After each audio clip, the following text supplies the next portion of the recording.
A young woman stands before a stranger's cabin in the Colorado wilderness, clutching a single carpet bag and a letter that changed her life forever.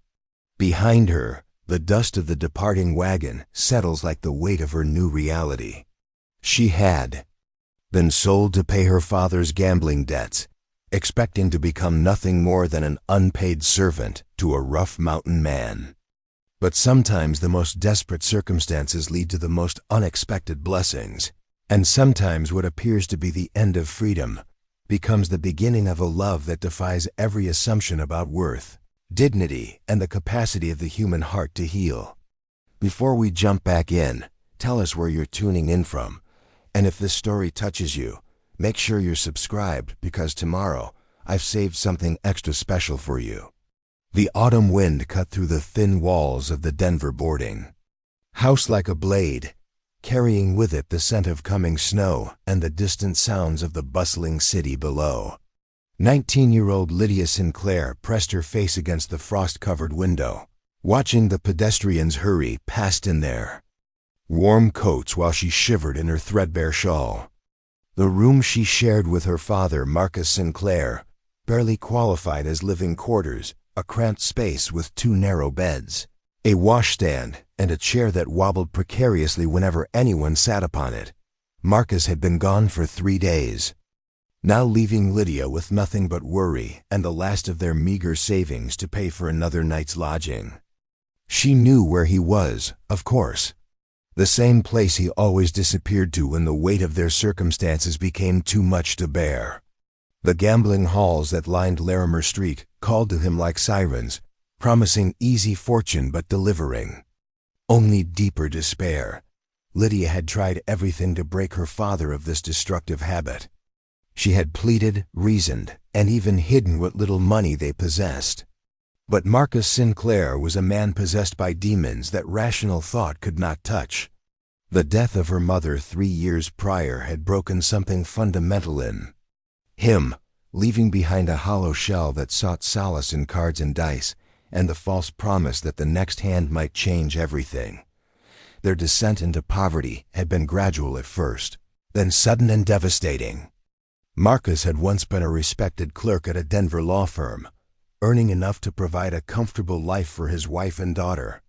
Lydia remembered those better days with painful clarity: Sunday dinners around a proper table, new dresses for special occasions, her mother's laughter filling their small but cheerful home. But grief had a way of destroying more than just the heart. It had destroyed Marcus's ability to concentrate, to maintain the precise attention to detail that his work required. Mistakes had led to reprimands, reprimands to warnings, and warnings to inevitable dismissal. The sound of heavy footsteps in the hallway made Lydia's pulse quicken. She recognized her father's uneven gait, the hesitant way he walked when he carried bad news. The door opened with a creak that seemed to echo her dread, and Marcus Sinclair entered, his usually neat appearance disheveled, his graying hair unkempt, his eyes holding the haunted look she had come to associate with his gambling losses. "Papa?" she ventured, though his expression already told her everything she needed to know. Marcus closed the door behind him and leaned against it as though the simple act of standing required tremendous effort. His hands shook as he removed his hat, and Lydia noticed that his coat, their only valuable possession, was missing. "I'm sorry, Lydia," he whispered, the words barely audible above the wind rattling the windows. "I'm so terribly sorry." Lydia's heart sank into her stomach. "How much this time?" "All of it." His voice cracked. "The rent money, your mother's jewelry, everything we had left." He paused, struggling to meet her gaze. "And more." The words hung in the air like a death sentence. Lydia sank onto her bed, her legs no longer capable of supporting her weight. "More?" "Papa, we don't have more. We have nothing left to lose." Marcus finally looked at her, and she saw tears streaming down his weathered face. "I borrowed against our future, Lydia. Against promises I had no right to make." He reached into his pocket and withdrew a crumpled piece of paper. "I owe Samuel Crawford $1,500. The sum was so enormous that Lydia couldn't immediately comprehend it. $1,500 represented more money than they had ever possessed, more than Marcus could earn in years, even if he found steady employment. It was an impossible debt, a burden that would follow them for the rest of their lives. Crawford owns half the gambling establishments in Denver, Marcus continued, his voice hollow with despair. He's not a man who forgives debts or accepts excuses. He gave me 1 week to pay, and that week ends tomorrow. Lydia felt the walls of their small room closing in around her. What happens if we can't pay? Marcus's silence was answer enough. Samuel Crawford's reputation for dealing with defaulted debts was well known throughout Denver. Men who couldn't pay found themselves beaten, imprisoned, or worse. And Crawford had particular methods for dealing with debtors who had families. There might be a way, Marcus said finally, his voice so quiet that Lydia had to strain to hear. Crawford made an offer. Something in his tone made Lydia's blood turn cold. What kind of offer? Marcus pulled the paper from his pocket and smoothed it with trembling fingers. He has business associates throughout the territory, men who need domestic help, companionship. He's willing to cancel the debt in exchange for a contract of service. The euphemisms barely disguised the reality of what Crawford was proposing. Lydia felt bile rise in her throat as the full implications became clear. You mean sell me? It wouldn't be like that, Marcus said quickly, though his protests rang hollow even to his own ears. It would be a respectable arrangement, a position in a household, providing domestic services. Nothing improper. For how long? Marcus's hesitation told her everything. 7 years. 7 years. Lydia was 19 years old. 7 years would take her past her 26th birthday, past any hope of marriage or a normal life. 7 years of servitude to pay for her father's weakness, his inability to resist the call of cards and dice, and the false promise of easy money. I can't ask this of you, Marcus continued, though they both knew he already had. But Crawford made it clear that if we can't pay, he'll take satisfaction in other ways, ways that would be far worse for both of us. Lydia stared at the paper in her father's hands, trying to process a choice that wasn't really a choice at all. She could submit to this arrangement and save both their lives, or she could refuse and condemn them both to whatever violence Crawford deemed appropriate for unpaid debts. Tell me about this man, she said finally, her voice steadier than she felt. This business associate who needs domestic help. Marcus unfolded the paper completely, revealing a brief description written in Crawford's careful script.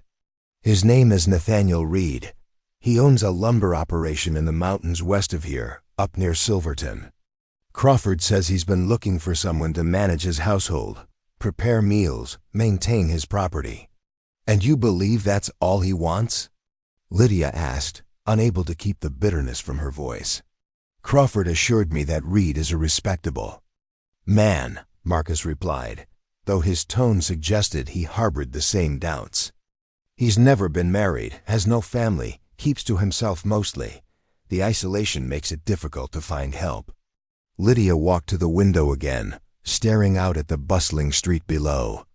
Down there, people went about their lives with the freedom to make their own choices, to determine their own destinies.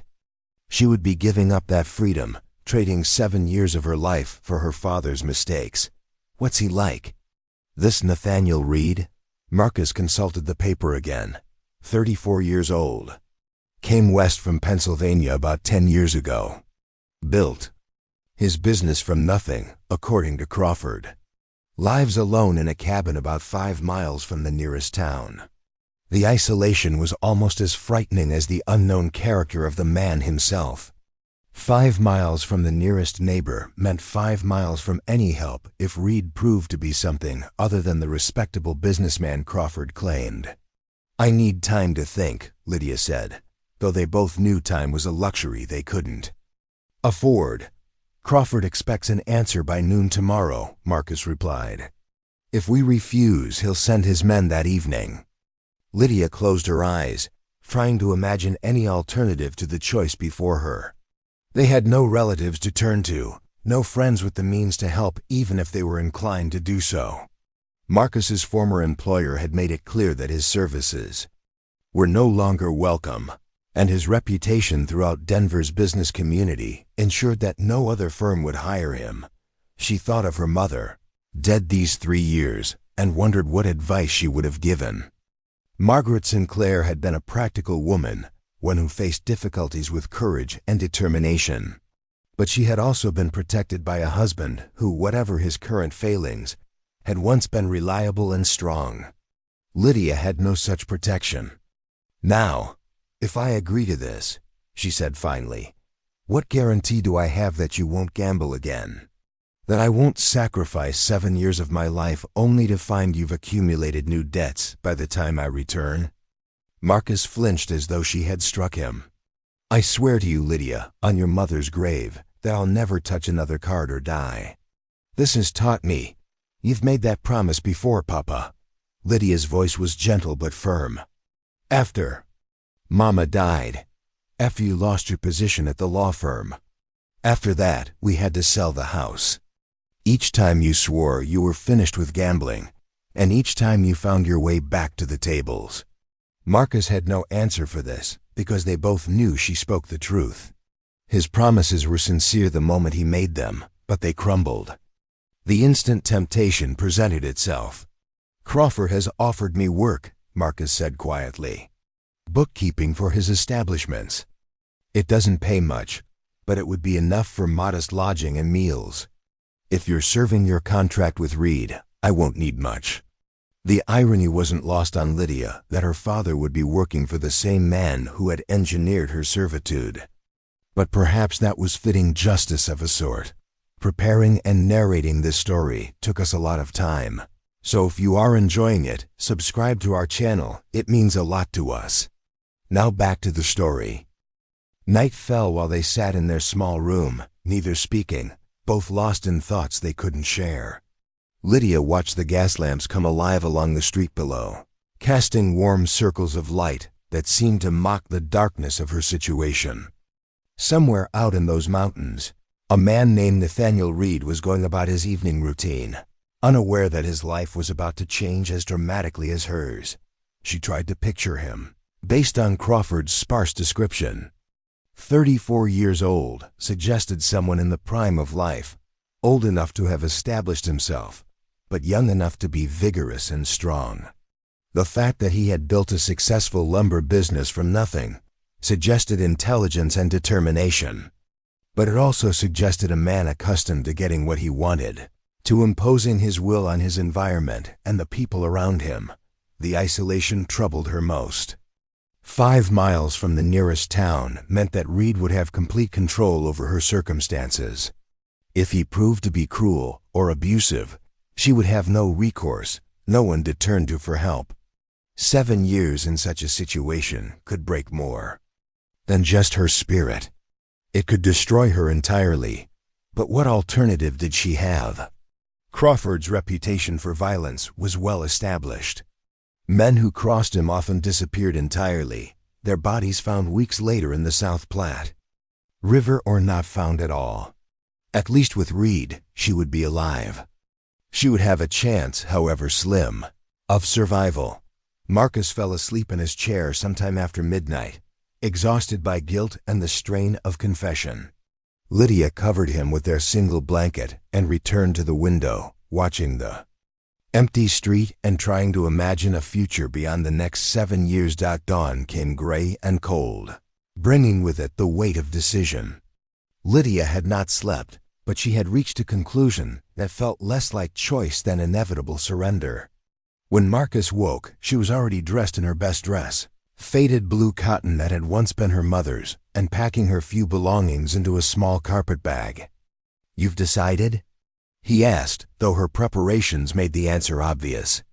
"I'll go to Nathaniel Reed," she said without looking at him. "But I want something in return." Marcus straightened, hope flickering in his eyes. "Anything. I want you to write to me, every month. I want to know that you're alive and well and keeping your promise to stay away from gambling. And if I ever learn that you've broken that promise, I'll find a way to break my contract with Reed and disappear where neither you nor Crawford can ever find me." The threat was probably empty. She would have no resources for escape and nowhere to go even if she managed it, but it seemed to have the desired effect on her father. Marcus nodded solemnly. "I swear it, Lydia. I'll write every month, and I'll keep my promise about gambling. You have my word." They walked together through the awakening city to Crawford's establishment, a grand building that housed both a restaurant and gambling hall. The early morning crowd was thin, mostly men heading home after a night of cards or seeking hair of the dog, remedies for excessive drinking. Crawford received them in his private office, a richly appointed room that spoke of the profits to be made from other men's weaknesses. He was a man of middle years with silver hair and expensive clothes, projecting an image of respectability that didn't quite hide the predatory gleam in his eyes.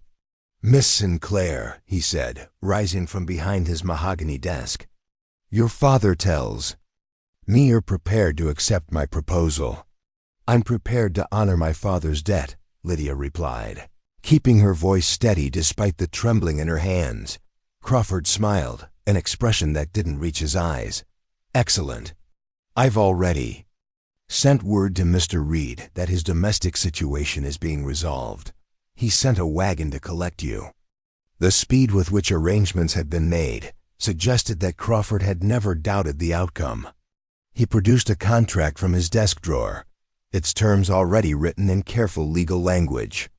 Lydia read through it quickly, noting that while it spoke of domestic service and household management, it was vague about her specific duties and gave Reed broad authority over her daily life. 7 years, Crawford said as she signed her name at the bottom, "during which time you'll receive room and board but no wages. At the end of that period, your father's debt will be considered satisfied and you'll be free to go wherever you choose." The finality of putting her signature on the document felt like signing away her soul. But it was done now, and there was no going back. Crawford handed her a sealed envelope. "Your travel documents and a letter of introduction to Mr. Reed. The wagon is waiting outside." Lydia embraced her father one last time, feeling how frail he had become in the months since losing his position. "Remember your promise," she whispered. "I will," he replied, tears streaming down his face. "I'm so sorry, Lydia. I'm so terribly sorry." The wagon waiting outside was sturdy but unremarkable, driven by a weathered man who introduced himself simply as Joe. He helped her load her carpet bag into the back and assisted her onto the hard wooden seat beside him. "Long trip ahead," Joe said as they began moving through Denver streets. 3 days to Silverton, if the weather holds." Lydia took one last look at the city that had been her home for the past 3 years. Despite the poverty and hardship she was leaving behind, it was still the familiar world she knew. Ahead lay only uncertainty and a future bound to the whims of a stranger. As they reached the outskirts of Denver and began climbing into the foothills of the Rocky Mountains, Lydia opened the envelope Crawford had given her. Inside, along with the promised travel documents, was a brief note in masculine handwriting. "Miss Sinclair, I am told you are prepared to manage my household in exchange for settling your father's obligations. I expect competence, discretion, and hard work. In return, you will be provided with appropriate accommodation and sustenance. The mountain winters are harsh and the isolation complete. If you have reservations about these conditions, speak now before we travel too far from Denver." "And Reed," Joe glanced at the note as she folded it. "Mr. Reed's not much for conversation," he said with what might have been sympathy. "Keeps to himself mostly. But he's fair in his dealings from what I've seen." It was small comfort, but Lydia clung to it as the wagon climbed higher into the mountains, carrying her toward a destiny she had never chosen but could not escape. Behind them, Denver shrank to a distant smudge against the vast Colorado landscape. Ahead lay the unknown territory of her new life, 7 years bound to a man she had never met. In a place so remote that the nearest neighbor was miles away, the first day's journey took them through rolling foothills covered in autumn gold aspen and dark green pine. The air grew thinner and colder as they climbed, and Lydia pulled her shawl tighter against the mountain wind. Joe proved to be a taciturn companion, offering only occasional comments about the terrain or weather, but his presence was nonetheless reassuring. They stopped for the night at a way station, a rough building that provided basic shelter for travelers. Lydia slept fitfully on a narrow cot, listening to the wind howl through the mountain passes and wondering what tomorrow would bring. In 2 more days, she would meet Nathaniel Reed and begin 7 years of service to pay for her father's debts. As she lay in the darkness, Lydia thought about the girl she had been just 24 hours earlier, free, if poor, to make her own choices about her future. That girl was gone now, replaced by someone bound by contract and circumstance to serve a stranger's needs. But perhaps, she told herself with desperate hope, this Nathaniel Reed would prove to be a decent man who would treat her with kindness and respect. It was a thin hope to cling to, but it was all she had as the wagon carried her deeper into the Colorado wilderness, toward a mountain cabin and a man who would hold her fate in his hands for the next 7 years of her life. The second day of travel brought them into true wilderness, where the narrow wagon track wound precariously along cliff faces and through dense forests of towering pine. Lydia gripped the wooden seat as the wagon swayed around hairpin turns, trying not to look down at the dizzying drops that yawned beside the trail. The civilized world seemed impossibly far away now, replaced by an untamed landscape that dwarfed human ambition and made her feel smaller with each passing mile. Joe guided the horses with practiced skill through terrain that would have terrified a less experienced driver. "Gets easier once we clear Monarch Pass," he said during one of their brief rest stops. "Country opens up some before we start the final climb to Reed's place." "How often do you make this journey?" Lydia asked, grateful for any conversation that might distract her from contemplating her destination. 3, maybe 4 times a year, bringing supplies mostly. Sometimes mail when there's enough to make the trip worthwhile. Joe adjusted the horses' harnesses with weathered hands. "Reed doesn't come down to Silverton much himself. I prefer solitude, I reckon." The isolation that Joe described so casually sent a chill through Lydia that had nothing to do with the mountain air. A man who rarely left his mountain domain, who lived so far from civilization that mail delivery was irregular. What kind of existence awaited her in such a place? As they resumed their journey, the landscape grew increasingly dramatic. Snow-capped peaks pierced the azure sky like cathedral spires, their majesty both beautiful and forbidding. Alpine meadows carpeted with wildflowers gave way to rocky slopes, where only the hardiest vegetation could survive. This was a land that demanded respect and punished the unprepared without mercy. That evening, they reached another way station, this one even more primitive than the first.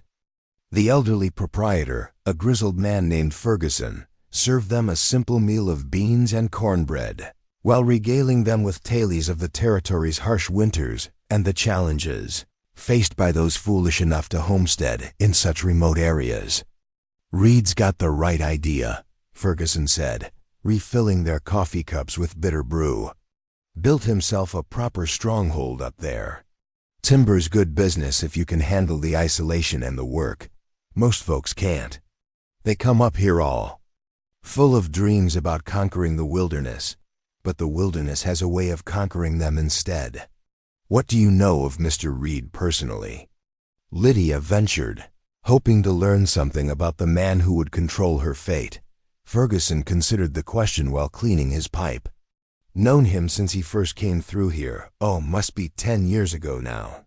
Kept to himself even then. But he was different from the usual run of fortune seekers. Had a plan, see? Knew exactly what he wanted to do and how he meant to do it. Built his operations slow and careful, never taking on more than he could handle. Is he done? The question slipped out before Lydia could stop herself, revealing more vulnerability than she intended. Ferguson's weathered face softened slightly. Can't speak to his personal nature, miss. He's always been fair in his business dealings, pays his bills on time, doesn't cause trouble in town. But a man living alone up in those mountains for 10 years. He shrugged. Changes a person, that kind of solitude. Makes them hard to predict. That night, Lydia lay on another uncomfortable cot, listening to the wind moan through the mountain passes and trying to quiet her growing anxiety. Tomorrow would bring their final day of travel, and by evening she would meet Nathaniel Reed.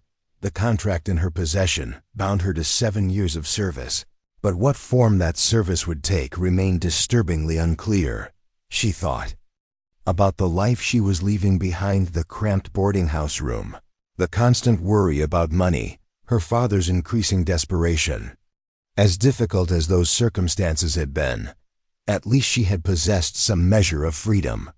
She could walk Denver's streets without permission, speak to whom she chose, make decisions about her daily activities. All of that was ending. The third day dawned clear and bitterly cold, with frost coating every surface like crystalline lace. Joe built up the fire before harnessing the horses, and Ferguson provided them with hot coffee and biscuits for breakfast. As they prepared to depart, the old proprietor pulled Lydia aside. "Listen, miss," he said quietly. "I don't know what arrangement brought you to Reed's Mountain, but if things don't work out the way you hope, remember that this station is here. Might not be much, but it's a place where folks can find shelter if they need it." The kindness in his offer brought tears to Lydia's eyes. "Thank you," she whispered, touched that a stranger would show such concern for her welfare. The final days' journey took them through increasingly rugged terrain.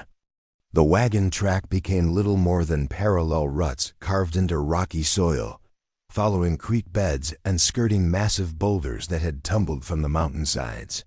They passed through groves of aspen whose golden leaves created tunnels of light, and crossed high meadows where elk grazed in the distance, their antlered heads rising alertly as the wagon approached. "We're on Reed's land now," Joe announced as they passed a wooden marker barely visible among the trees. "Owns everything from here to the ridge line, nearly 3,000 acres. Good timber country, with water rights to boot." The scale of Nathaniel Reed's holdings impressed Lydia despite her apprehension. 3,000 acres represented wealth and success beyond anything she had imagined. Whatever else he might be, Reed was clearly a man of considerable achievement. They began to encounter signs of human activity as they climbed higher. Well-maintained fences marked property boundaries, and carefully constructed bridges spanned mountain streams. The road itself improved dramatically, its surface graded and maintained to a standard that spoke of regular use by heavy logging equipment. "Reed keeps his operation running smooth," Joe observed, noting Lydia's attention to these details. "Everything planned out and built to last. Man's got an engineer's mind for organization." In the distance, Lydia caught glimpses of the lumber operation itself, cleared areas where crews had harvested timber, temporary camps for the workers, and well-built roads leading deeper into the forest. Smoke rose from several locations, suggesting sawmills or other processing facilities. This was no small-scale homesteading venture, but a substantial business enterprise. As afternoon shadows lengthened, they finally reached their destination. Nathaniel Reed's home sat on a natural terrace carved into the mountainside, commanding a panoramic view of the valley below. The structure was larger and more sophisticated than Lydia had expected, not the rough cabin she had envisioned, but a substantial log house with multiple rooms, a wide covered porch, and windows that gleamed with actual glass rather than oiled paper. Outbuildings clustered nearby, a stable, storage sheds, what appeared to be a workshop, and a neat kitchen garden, now dormant for the approaching winter. Everything spoke of prosperity and careful planning, from the stone foundation of the main house to the split-rail fences that defined property boundaries. "Well built," Joe commented approvingly as he brought the wagon to a halt before the house. "Reed knows construction. This place will stand for generations if it's properly maintained." As if summoned by their arrival, the front door opened and a figure emerged onto the porch. Lydia's first glimpse of Nathaniel Reed challenged every assumption she had formed during the 3-day journey. She had expected someone rough and unkempt, shaped by a decade of mountain solitude into something barely civilized. Instead, she found herself looking at a man who, while undeniably marked by outdoor labor, retained an unmistakable dignity and presence. Reed was tall and broad-shouldered, with dark hair touched by premature silver at the temples and intelligent brown eyes that seemed to take in everything at once. His clothing was practical but well-made: wool trousers, a heavy cotton shirt, and leather boots that showed wear but also careful maintenance. His face was weathered by sun and wind but cleanly shaven, and his posture suggested both confidence and careful self-control. "Miss Sinclair," he said, descending the porch steps with measured grace. His voice was deep and cultured, bearing no trace of frontier roughness. "I trust your journey was not too difficult. It was educational," Lydia replied, accepting his offered hand as she descended from the wagon. His grip was firm but gentle, calloused from work but clean and well-tended. Reed turned to Joe, who was beginning to unload Lydia's meager belongings. "Thank you for the safe delivery, Joe. Will you be staying the night?" "Appreciate the offer, but I want to get back to Silverton before the weather turns," Joe replied, hefting Lydia's carpet bag. "Storm coming in tomorrow, by the way." Reed nodded, studying the darkening clouds that were gathering around the distant peaks. "You're probably right. Safe travels then." As Joe prepared to depart, he caught Lydia's eye and nodded slightly, a gesture of encouragement that she found surprisingly comforting. Then the wagon was rolling away down the mountain track, leaving her alone with a man she had never met in a place more isolated than she had ever imagined. "Come," Reed said, picking up her carpetbag with casual ease. "I'll show you around, and we can discuss arrangements." The interior of the house proved as impressive as its exterior. The main room featured a massive stone fireplace where a welcoming fire crackled, comfortable furniture that spoke of quality craftsmanship, and shelves lined with more books than Lydia had seen outside of Denver's public library. The walls were decorated with detailed maps of the local terrain and what appeared to be engineering drawings of various construction projects. "My home serves multiple purposes," Reed explained, noting her examination of the drawings. "Office, residence, and meeting place for business associates when necessary. The isolation makes efficiency essential."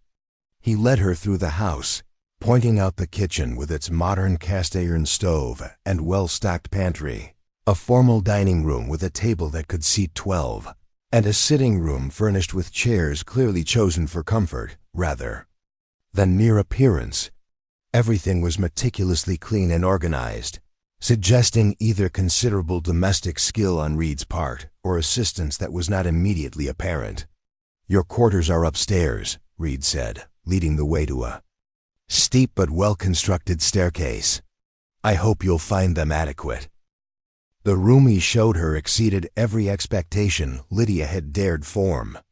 It was spacious and bright, with 2 large windows offering spectacular views of the surrounding mountains. The furnishings included a comfortable bed with a thick mattress and warm quilts, a writing desk positioned to take advantage of the natural light, a wardrobe large enough to hold far more clothing than she possessed, and a washstand with a porcelain basin and pitcher. "The room has its own fireplace," Reed pointed out, kneeling to demonstrate the damper system. "Mountain nights are cold even in summer, and winter temperatures can be deadly without proper heating. I'll ensure you have sufficient firewood." Lydia set her carpetbag on the bed, overwhelmed by the unexpected luxury of her accommodations. "This is very generous, Mr. Reed. I had expected something more modest.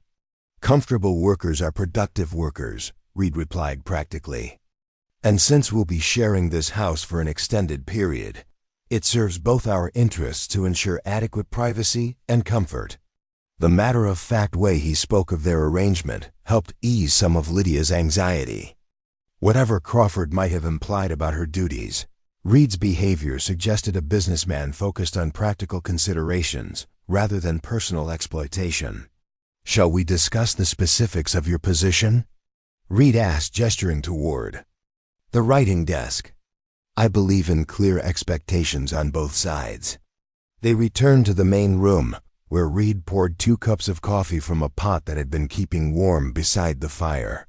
The beverage was excellent, rich and smooth in a way that spoke of quality beans and careful preparation.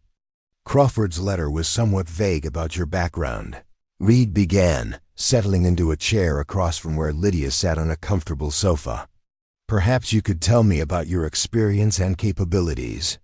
Lydia described her education, her brief experience helping to manage her family's household before their circumstances deteriorated, and her father's situation that had led to the current arrangement. Reed listened without interruption, occasionally nodding but offering no judgment about the circumstances that had brought her to his mountain. "The isolation here is complete," Reed said when she finished. "The nearest neighbors are 5 miles away, and Silverton is a difficult 2-hour ride under the best conditions. Winter travel is often impossible for weeks at a time. Some people find such solitude overwhelming." "I'm not afraid of solitude, Mr. Reed," Lydia replied, though she wondered if that would prove true when tested by months of mountain isolation. "The work itself is varied," Reed continued. "Household management, meal preparation, maintenance of the domestic areas. I employ several men for the lumber operation, and they sometimes take meals here during busy periods. I also entertain business associates occasionally, which requires preparation of more formal meals and guest accommodations." The scope of duties he described was substantial but not unreasonable. Lydia had managed similar responsibilities in her family's home, though never on such a scale or in such isolation. "I have one absolute requirement," Reed said, his tone becoming more serious: "discretion regarding my business affairs. The lumber industry involves significant financial transactions and competitive information that must remain confidential. You'll occasionally overhear conversations or see documents that relate to business matters. That information must never be shared with anyone for any reason." "I understand completely," Lydia assured him. "You have my word that anything I learn about your business affairs will remain strictly confidential." Reed studied her for a long moment, as if evaluating her sincerity. "I believe you mean that," he said finally. "Crawford spoke of your father's debts and the terms of your contract. 7 years is a long time, Miss Sinclair. I want you to understand that while I expect competent work, I'm not interested in making those years unnecessarily difficult." The unexpected kindness in his statement brought a lump to Lydia's throat. "Thank you, Mr. Reed. I appreciate your consideration." "Nathaniel," he corrected gently. "We'll be sharing close quarters for an extended period. Excessive formality would become tiresome." "Then you must call me Lydia," she replied, managing a small smile despite her lingering nervousness. Outside, the wind was rising, and the first snowflakes of the promised storm began to swirl past the windows. Nathaniel rose to add more wood to the fire, his movements economical and practiced. "Winter comes early and stays late at this elevation," he said, watching the snow gather intensity. "We'll likely be snowed in for days at a time once the serious weather begins. I hope you brought adequate warm clothing." Lydia thought of her meager wardrobe, currently confined to the small carpetbag upstairs. "I'm afraid my preparation for mountain weather was somewhat limited." Nathaniel frowned thoughtfully. "I'll arrange for additional clothing to be brought up from Silverton before the roads become impassable. Mountain winters aren't forgiving of inadequate preparation." The casual way he spoke of providing for her needs surprised Lydia. Crawford's arrangement had specified room and board, but made no mention of clothing or other necessities. Yet Nathaniel seemed to consider such provisions a matter of basic humanity, rather than contractual obligation. "I don't expect charity," Lydia said carefully.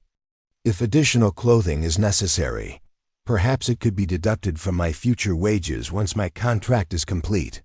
"There are no future wages specified in your contract," Nathaniel replied matter-of-factly. "Your service satisfies your father's debt to Crawford, nothing more. Additional necessities are my responsibility as your employer, not yours as my employee." The distinction he drew highlighted the fundamental inequality of her situation in a way that was both sobering and oddly reassuring. She was bound to serve without wages, but Nathaniel clearly accepted corresponding obligations for her welfare. As evening deepened and the snow continued to fall, Nathaniel prepared a simple but excellent dinner of venison steaks, roasted potatoes, and vegetables from his garden that had been preserved for winter use. He moved around the kitchen with surprising competence, suggesting that domestic self-sufficiency was another skill demanded by mountain living. "You've been managing quite well on your own," Lydia observed, watching him work. "Necessity teaches many lessons," Nathaniel replied, turning the steaks with practiced timing. "A man living alone either learns to cook and clean or lives in squalor. And poor health, I chose to learn." They ate by firelight as the storm intensified outside, conversation flowing more easily than Lydia had dared hope. Nathaniel proved to be an intelligent and thoughtful companion, well-read despite his isolation, and surprisingly informed about current events. He asked thoughtful questions about her background and opinions, treating her more like a dinner guest than an indentured servant. As they cleared the dishes together, Lydia found herself cautiously optimistic about the arrangement. Nathaniel's behavior suggested a man of principle, who would honor both the letter and spirit of their agreement, without seeking to exploit her vulnerable position. "Tomorrow I'll show you the full extent of the property and explain the seasonal routines," Nathaniel said as they finished cleaning up. "For now you should rest. Mountain air affects some people strongly at first, and you've had a long journey." Lydia climbed the stairs to her room, carrying a lamp and a sense of tentative relief. The quarters Nathaniel had provided were comfortable, beyond her expectations, and his behavior suggested a man who would treat her with basic dignity and respect. Perhaps the next 7 years would prove bearable after all. As she prepared for bed, snow continued to fall outside her windows, blanketing the mountain landscape in pristine white. Somewhere far below, Denver continued its bustling existence, but that world felt impossibly distant now. This was her reality, a mountain cabin, a mysterious but seemingly decent employer, and 7 years of service ahead of her. But as she settled into the surprisingly comfortable bed, Lydia allowed herself a moment of hope. Perhaps Samuel Crawford's arrangement would prove to be not the disaster she had feared, but an unexpected opportunity for something better than the poverty and desperation she had left behind. Lydia woke to a world transformed by snow. Through her bedroom windows, she gazed upon a landscape so pristine and beautiful it seemed almost unreal. The storm had deposited nearly 2 feet of powder overnight, blanketing everything in crystalline white that sparkled like diamonds in the morning sunlight. Pine boughs drooped under their snowy burden, and icicles hung like crystal spears from the eaves of the house. The silence was profound, not the absence of sound she had known in the city, punctuated by distant carriage, wheels and street vendors, but a deep, encompassing quiet that seemed to embrace the entire world. It was both peaceful and slightly unsettling to someone accustomed to the constant background noise of urban life. A gentle knock at her door interrupted her contemplation. "Lydia?" Nathaniel's voice carried through the heavy wood. "Breakfast is ready when you are." She dressed quickly in the same traveling dress she had worn for 3 days, acutely aware of her limited wardrobe. The mountain cold seemed to seep through the walls despite the fireplace that had kept her room comfortable through the night. Clearly, appropriate winter clothing would be essential for survival at this altitude. Downstairs, she found Nathaniel already dressed for outdoor work in wool trousers, heavy boots, and a thick flannel shirt. A steaming breakfast of eggs, bacon, and hotcakes waited on the kitchen table, along with coffee that filled the room with its rich aroma. "Sleep well?" he asked, pulling out a chair for her with an automatic courtesy that surprised her. "Very well, thank you." Though I confess the silence took some getting used to. Lydia accepted the offered seat gratefully, touched by the small gesture of politeness. "Most people comment on that," Nathaniel replied, settling across from her with his own plate. "After years in the mountains, I find city noise almost unbearable when I have to travel to Denver for business. Amazing how quickly we adapt to our circumstances." They ate in companionable quiet while snow continued to fall gently outside the windows. Lydia found herself stealing glances at her host, still trying to reconcile the refined man before her with her preconceptions about mountain hermits.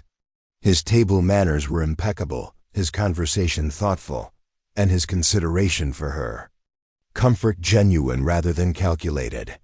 "The weather will keep us close to the house today," Nathaniel said as they finished eating. "But it provides a good opportunity to familiarize you with the domestic routines and storage systems. Running a household this far from town requires considerable advance planning." He led her through a detailed tour of the house's practical systems. The root cellar, carved into the mountainside and accessible through the kitchen, contained an impressive array of preserved foods, barrels of flour, salt pork, and pickled vegetables. Shelves lined with canned goods, sacks of potatoes, onions, and apples, and hanging bundles of dried herbs and meat. "Everything must last through the winter," Nathaniel explained, showing her the careful organization system. "Once the heavy snows begin, we might not see Silverton for months. Self-sufficiency isn't just practical here, it's a matter of survival." The scale of preparation impressed Lydia. This wasn't merely stocking up for convenience, but creating a complete support system, capable of sustaining life through harsh mountain winters. Every item had been chosen for its keeping qualities and nutritional value, arranged for easy access and inventory tracking.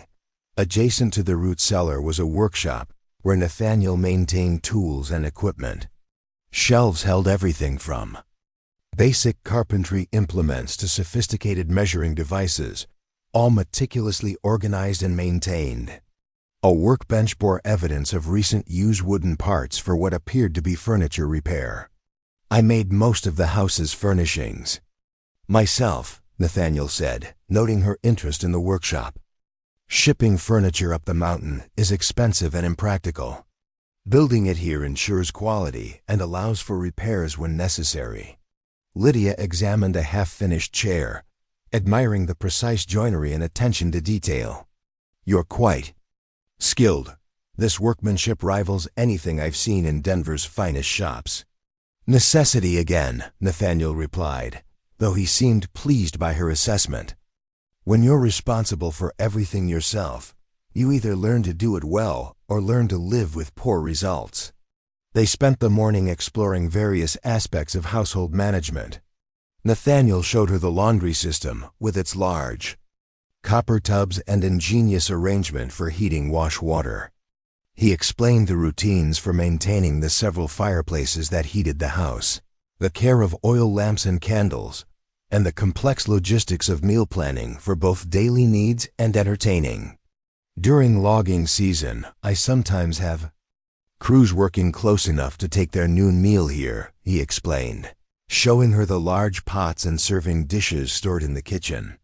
"Feeding 15 men requires different planning than cooking for 2. The scope of responsibilities was daunting, but Lydia found herself energized rather than overwhelmed by the challenge. Managing such a complex household would require all her skills and more, but it represented meaningful work that would fully engage her capabilities. "What about your business affairs?" she asked as they returned to the main room. "You mentioned the need for discretion regarding financial matters." Nathaniel gestured toward a heavy oak desk positioned near one of the large windows. "I conduct most business correspondence from here. You'll occasionally need to organize papers, prepare documents for copying, and assist with inventory records. Nothing requiring specialized knowledge, but accuracy and confidentiality are essential." He opened several desk drawers, showing her filing systems for contracts, timber surveys, shipping manifests, and financial records. The organization was methodical and precise, with everything labeled and dated according to a logical system. "The lumber business involves complex timing," Nathaniel explained. "Cutting schedules, weather delays, transportation logistics, market fluctuations, everything interconnected. Small errors in record keeping can result in significant financial losses." Lydia studied the papers with growing interest. Her father's work at the Denver law firm had given her familiarity with business documents and record keeping, skills that would clearly prove valuable here. "I have some experience with business correspondence and filing systems," she said. "My father's position required considerable organizational work, and I often assisted him with overflow projects." "Excellent." Nathaniel's approval was genuine. "That experience will be invaluable. Mountain isolation means I can't afford to maintain large clerical staff like city businesses do." As afternoon approached, the snowfall intensified again, reducing visibility to mere yards beyond the windows. Nathaniel built up the fires in both the main room and kitchen, creating pockets of warmth against the growing cold outside. "This is what winter weather looks like here," he said, watching the swirling snow. "Sometimes storms last for days, making any outdoor activity impossible. We might as well be on an island in the middle of the ocean." The isolation he described would have terrified Lydia just days earlier, but somehow the thought seemed less daunting now. The house felt secure and well-provisioned, and Nathaniel's competent management of their circumstances was reassuring. "Do you ever feel lonely?" she asked impulsively, then immediately regretted the personal nature of the question. Nathaniel considered her question seriously rather than dismissing it. "Lonely and alone are different things," he said finally. "I chose solitude deliberately, for reasons that seemed important at the time. Whether that choice was wise." He shrugged. "Time will tell." The hint of personal history intrigued Lydia, but she sensed that Nathaniel wasn't ready to share whatever circumstances had driven him to seek isolation in the Colorado mountains. Everyone had secrets, and she had no right to probe his simply because their living arrangement created artificial intimacy. They spent the afternoon working together on various household tasks.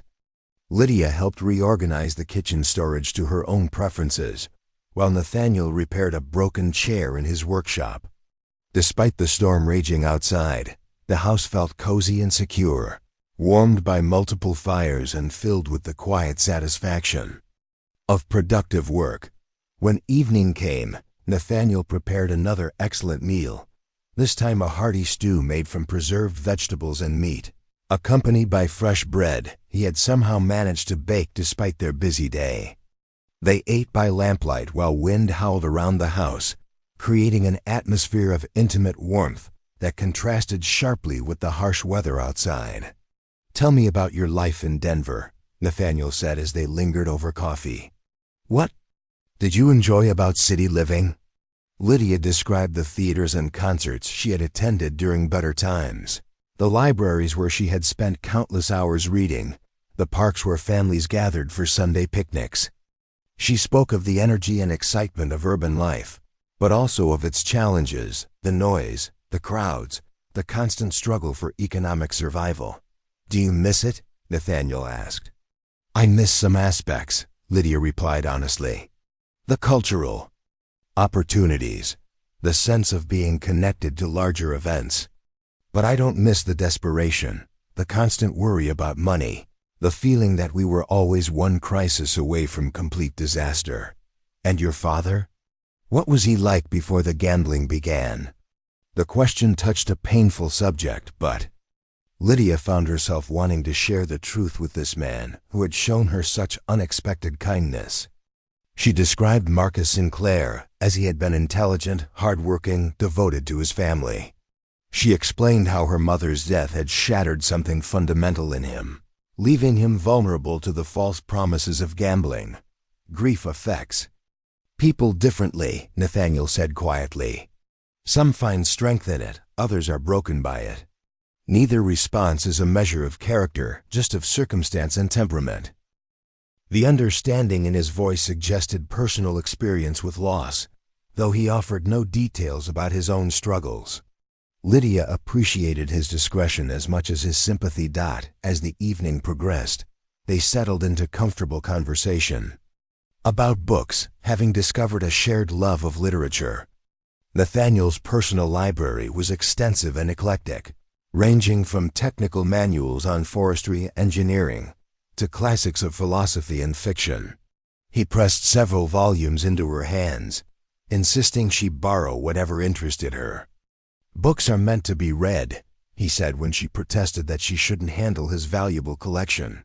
"They serve no purpose sitting unopened on shelves." The generosity of the gesture touched Lydia deeply.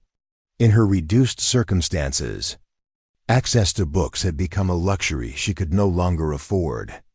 To have an entire library at her disposal felt like an unexpected gift. When they finally retired for the evening, Lydia carried several books upstairs along with renewed optimism about her situation. Nathaniel had proven himself to be not just a decent employer, but an intelligent and considerate companion. The work he expected was substantial but fair, and his treatment of her respectful without being condescending. Her room felt welcoming in the lamplight, the fire crackling cheerfully and casting dancing shadows on the walls. She prepared for bed while the wind continued to howl outside, but the storm's fury seemed distant and harmless from within the house's solid walls.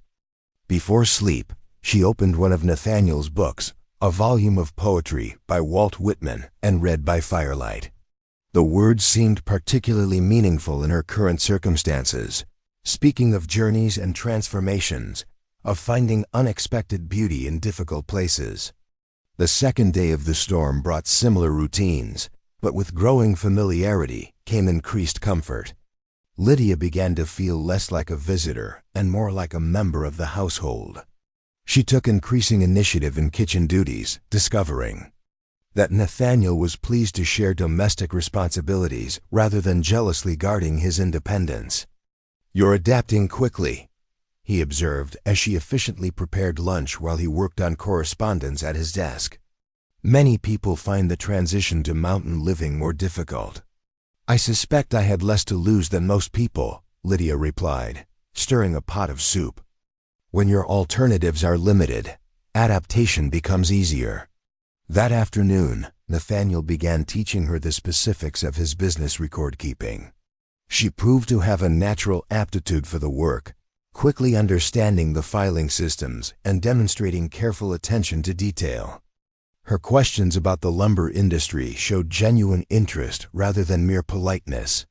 "You could have a future in business if circumstances were different," Nathaniel said as she efficiently organized a stack of shipping manifests.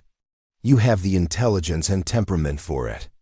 The compliment warmed Lydia more than she expected. For months, she had felt useless and burdensome, dependent on others for survival. To be recognized as capable and valuable restored a sense of personal worth that she had thought permanently lost. As the second evening progressed, their conversation became more personal. Nathaniel shared stories of his early days in the mountains, the challenges of establishing his business, the satisfaction of building something substantial from nothing. He spoke with obvious pride about his achievements, but also with awareness of what his success had cost him in terms of personal relationships and normal social life. "Sometimes I wonder if I've traded too much for independence," he admitted as they sat before the fire. "Success is satisfying, but it can also be isolating." Independence has value, Lydia replied thoughtfully. I had very little of it in my previous life, and I didn't realize how precious it was until I lost it entirely. And yet here you are, bound by contract to 7 years of service. How do you reconcile that with your desire for independence? The question struck to the heart of her situation, forcing Lydia to examine feelings she had been avoiding. I suppose I've learned to find freedom within constraint, she said slowly. Your expectations are clear and reasonable. Within those boundaries, I have considerable autonomy in how I organize my work and spend my time. It's different from the independence I once had, but it's not the imprisonment I feared. Nathaniel studied her thoughtfully. You're remarkably mature for 19. Most people your age would be bitter about such circumstances. Bitterness serves no useful purpose, Lydia replied. I can't change the past or the conditions of my contract. I can only choose how to respond to my present situation. The wisdom in her words seemed to surprise Nathaniel, as if he were seeing her from a new perspective. Their conversation continued late into the evening, ranging over topics from philosophy to practical mountain living, from literature to business strategy. Lydia found herself enjoying the intellectual stimulation more than she had in months. When they finally separated for the night, both seemed reluctant to end their discussion. The storm continued outside, but inside the house, a different kind of warmth was developing, the beginning of genuine friendship between two people who had each faced significant challenges and found ways to endure them with dignity. As Lydia prepared for bed on her second night in the mountain house, she reflected on the unexpected turn her life had taken. 2 days earlier, she had arrived expecting hardship and exploitation. Instead, she had found comfortable quarters, meaningful work, and a companion who treated her with respect and consideration. The contract still bound her to 7 years of service, and many challenges lay ahead. Winter would test her resilience, and the isolation might prove more difficult than she currently imagined. But for the first time since her father's confession about his debts, Lydia felt genuinely hopeful about her future. Perhaps Samuel Crawford's arrangement would prove to be not a curse, but an unexpected blessing, a chance to build a new kind of life far from the poverty and desperation that had defined her recent existence. And perhaps Nathaniel Reed would prove to be not just a decent employer, but something far more precious. A true friend who valued her for her intelligence and character, rather than simply her usefulness. As sleep claimed her on that second night, snow continued to fall outside her windows, adding to the pristine blanket that had transformed the mountain landscape. Tomorrow would bring new challenges and opportunities, but tonight she was warm, safe and cautiously optimistic about whatever lay ahead. The storm finally broke on the third morning, revealing a crystalline world that took Lydia's breath away. Every surface gleamed with fresh snow, and the air was so clear that distant peaks seemed close enough to touch. The silence was profound, broken only by the occasional crack of tree branches settling under their snowy burden and the distant call of a hawk circling high above the valley. Nathaniel emerged from his workshop carrying snowshoes and heavy winter gear. Time to check on the livestock and assess any storm damage, he announced. Would you like to come along? The exercise will do you good after being confined indoors. Lydia eagerly accepted the invitation, grateful for the chance to explore beyond the house's walls.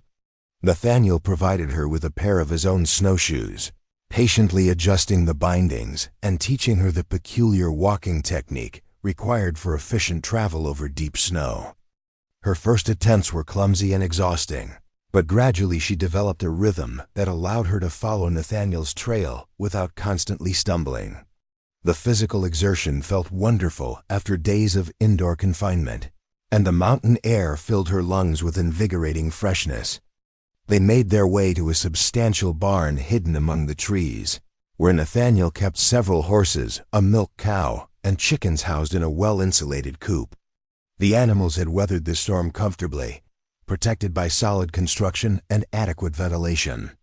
Nathaniel moved among them with practiced efficiency, checking their health and ensuring they had sufficient feed and water. Self-sufficiency extends to livestock as well, he explained, as Lydia helped distribute hay to the horses. These animals provide transportation, milk, eggs, and occasionally meat. Losing any of them to weather or predators would create serious hardships. The horses were magnificent specimens, sturdy mountain breeds, capable of navigating treacherous terrain under harsh conditions. Nathaniel introduced each animal by name, speaking to them with obvious affection while conducting his inspections. "This is Thunder," he said, patting the neck of a powerful black gelding. "My primary riding horse and the most reliable animal I've ever owned. He's carried me safely through situations that would have challenged lesser horses." Lydia offered Thunder a handful of grain, pleased when the big horse accepted her offering gently despite his imposing size. "He's beautiful. Where did you find such excellent animals at this altitude?" "Bred them myself mostly," Nathaniel replied with evident pride. "Started with good foundation stock and selected for hardiness, intelligence, and sure-footedness. Takes years to develop the qualities needed for reliable mountain work." As they worked together in the barn, Lydia noticed how naturally they coordinated their efforts. Without discussion, she anticipated what tasks needed doing and moved to assist before being asked. The easy cooperation felt remarkably comfortable. For two people who had known each other only days, after completing the barn chores, Nathaniel led her on a tour of his property boundaries. They snowshoed through stands of towering pine and aspen, following creek beds now frozen solid and climbing ridges that offered panoramic views of the surrounding wilderness. Everywhere they went, Nathaniel pointed out features that revealed his intimate knowledge of the land-game trails, water sources, stands of valuable timber, natural shelters that could provide emergency refuge. "I've walked every acre of this property," he said as they paused at a scenic overlook. "Knowing your land isn't just practical, it's survival. Understanding seasonal changes, weather patterns, animal behavior, timber quality, all of it interconnected." The scope of his knowledge impressed Lydia. This wasn't merely ownership but genuine stewardship, a deep understanding of complex natural systems that had taken years to develop. She began to appreciate why Nathaniel had chosen isolation over society. His connection to this wild place ran deeper than simple business interest. "How did you know this was the right place to settle?" she asked as they gazed across miles of pristine wilderness. Nathaniel was quiet for a long moment, his expression growing distant. "I was looking for somewhere I could disappear," he said finally. "Somewhere remote enough that my past couldn't follow me. This valley offered that possibility." The admission revealed more personal pain than Nathaniel had previously shared. But he didn't elaborate on whatever circumstances had driven him to seek such complete isolation. Lydia respected his privacy while filing away this glimpse into the deeper currents of his character. They returned to the house as afternoon shadows began to lengthen, both invigorated by the outdoor exercise and fresh air. Lydia felt a deep satisfaction in having successfully navigated her first mountain adventure, proving to herself that she could adapt to this challenging environment. That evening brought unexpected visitors. The sound of approaching horses alerted them to company before three men appeared through the trees, leading pack animals loaded with supplies. Nathaniel greeted them warmly, clearly pleased to see familiar faces after the storm's isolation. "Lydia, meet my business partners," Nathaniel said, making introductions. "Thomas Mackenzie handles timber surveys. Robert Hayes manages transportation logistics, and William Foster oversees the mill operations down in Silverton." The three men were weathered by outdoor work, but clearly educated and capable. They accepted Nathaniel's offer of hot food and warm shelter gratefully, stamping snow from their boots and hanging wet coats near the fire. "Came up to check storm damage," Mackenzie explained as Lydia served coffee to the group. "Lost a bridge on the main logging road, and there's been some windfall in the north section that needs assessment." As the men discussed business matters, Lydia moved quietly between kitchen and main room, preparing an impromptu dinner for the expanded group. She found herself energized by the challenge of cooking for 5 people with limited advance notice. Drawing on skills developed during better times when her family had occasionally entertained guests. The meal she produced venison roast with vegetables, fresh bread, and pie made from preserved berries earned genuine praise from the visitors. More importantly, she noticed Nathaniel's obvious pride in her capabilities as he watched his partner's appreciation of both the food and her gracious hospitality. "You found yourself an exceptional housekeeper," Hayes remarked to Nathaniel during dinner. "Food this good is rare even in Denver's finest restaurants." "Miss Sinclair has many talents," Nathaniel replied, his tone suggesting personal pride rather than mere employer satisfaction. "Her assistance has improved every aspect of household management." The compliment warmed Lydia more than she expected. To be praised for her contributions rather than merely tolerated for her service felt like validation of her worth as a person, rather than just her usefulness as a worker. After dinner, the men spread maps across the dining table and launched into detailed planning discussions. Lydia cleared dishes quietly, listening to conversations about timber rights, shipping schedules, and market conditions. The complexity of Nathaniel's business operations impressed her. This was no simple logging camp, but a sophisticated enterprise involving multiple partners and complex logistics. "The railroad extension to Durango changes everything," Foster was saying. "We can ship directly to eastern markets instead of routing through Denver. Cuts transportation costs by nearly 30%. If we can increase production to meet demand," Mackenzie added. "The new territory opening up has prime timber, but accessing it requires significant infrastructure investment." Nathaniel studied the maps thoughtfully. "What's the timeline for full railroad access?" "Next spring at the earliest," Hayes replied. "Maybe sooner if the weather cooperates and Congress approves the additional funding." As the evening progressed, Lydia found herself following the business discussions with growing interest. Her father's legal work had given her familiarity with commercial contracts and financial planning, knowledge that proved relevant to understanding the men's conversation.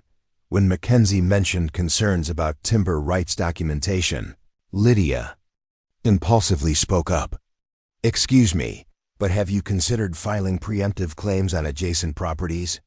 My father often advised clients to secure buffer zones around primary holdings to prevent competitive encroachment." The 4 men turned to her in surprise, and Lydia immediately regretted her presumption in offering unsolicited business advice. "That's actually an excellent suggestion," Foster said after a moment. "We've been so focused on maximizing our current holdings that we haven't considered defensive positioning. Miss Sinclair has legal experience through her father's practice," Nathaniel explained, his tone suggesting approval rather than embarrassment at her intervention. "Her insights could prove valuable for our planning." The men included her in their discussions for the remainder of the evening, treating her contributions with respect and genuine interest. Lydia found herself energized by the intellectual challenge, her mind working to analyze problems and suggest solutions in ways that felt natural and satisfying. When the visitors finally prepared to depart the next morning, they unanimously praised both her hospitality and her business acumen. Mackenzie even suggested that Nathaniel should consider including her in future planning sessions. "Sharp mind for commercial strategy," he told Nathaniel privately, though Lydia overheard from the kitchen. "You'd be wise to utilize her capabilities beyond simple household management." After the men departed, Nathaniel found Lydia in the kitchen, where she was organizing supplies they had brought up from Silverton, including, she noticed gratefully, several dresses and warm coats in her approximate size. "I apologize for speaking out of turn last evening," she said without preamble. "I had no right to involve myself in your business discussions." "On the contrary," Nathaniel replied, settling at the kitchen table with his coffee. "Your suggestions were insightful and practical. Mackenzie was right. I should utilize your capabilities more fully. The approval in his voice encouraged Lydia to voice thoughts she had been forming. I find your business fascinating. The complexity of coordinating so many different aspects, timber rights, production, transportation, markets, it's like solving a giant puzzle. Is that something you'd be interested in? Nathaniel asked. Taking on more responsibility for business planning and correspondence? The possibility excited Lydia more than she had expected. Very much so. I enjoy the challenge of analyzing problems and developing solutions. Then we'll expand your duties accordingly, Nathaniel decided. Your contract specifies household management, but it doesn't preclude additional responsibilities that serve our mutual interests. The casual way he spoke of our mutual interests sent a warm glow through Lydia. Increasingly, Nathaniel treated her less like an indentured servant and more like a trusted partner, whose contributions were valued for their own merit. Over the following days, their working relationship evolved significantly. Nathaniel began including Lydia in business correspondence, seeking her input on contract terms and strategic decisions. She demonstrated natural aptitude for commercial analysis, often spotting potential problems or opportunities that others had missed. You have an instinct for this work, Nathaniel observed as she efficiently organized a complex shipping schedule. Have you ever considered that business might be your true calling? Women don't typically have opportunities for independent business. Careers, Lydia replied practically. But I'm grateful to contribute meaningfully to yours.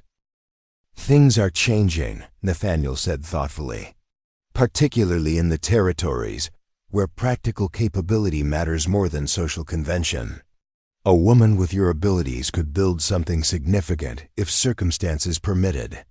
The conversation planted seeds of possibility that Lydia had never dared consider. Her contract bound her to 7 years of service, but what might happen afterward?